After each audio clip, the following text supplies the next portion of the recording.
If you intend driving the Swaershoek Pass, it's important to watch Part 1 first, which contains the Google Earth orientation clips as well as important safety and general information. About 200 meters before the summit of the Swaershoek Pass, you can pull off and enjoy these fantastic views of the Blinkop mountain.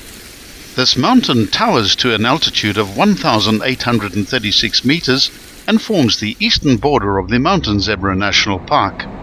Once you've had your fill of these beautiful views down the Swaershoek, you can continue up this road for a further 200 meters through a fairly deep cutting to reach the summit of 1,616 meters above sea level. Immediately after the summit point, there's a widening in the road where you can pull off safely and enjoy the amazing views to the south. Here the Karoo Plains stretch away towards Pearston and Somerset East. If you arrive at the summit point before noon, you'll have great light for photography. Over the ridge of mountains to your right is Craddock's beautiful Mountain Zebra National Park. This scenery is wide, rugged and pure Karoo. This is another challenging South African road less travelled. Craddock's historic heroes are legendary. The indomitable Olive Schreiner, author of Story of an African Farm and an early women's rights campaigner, spent many of her early years in this area. More recently, Matthew Goniwe, the anti-apartheid activist and popular local teacher, made Craddock the national focus of the struggle. Today the town is a peaceful haven with everyone just working at making a living, enjoying the fresh Karoo air and the cool waters of the Great Fish River. The descent is shorter and easier than the ascent, but the gradients are very similar. There are 4 sharp corners on the descent, one of which exceeds 100 degrees. Keep your speed low and enjoy the fantastic scenery.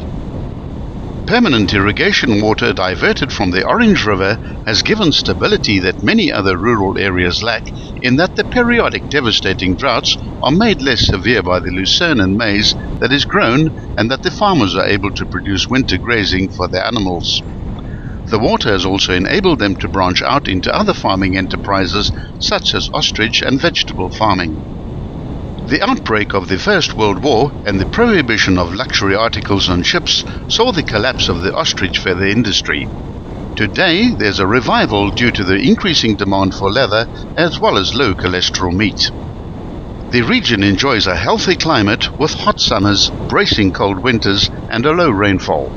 It is the lack of rain that provides the magnificent view of the stars at night and the glorious sunrises and sunsets that one associates rather with a desert than a rich farming area. In 1814, Sir John Craddock decided to build a series of forts along the lower Fish River.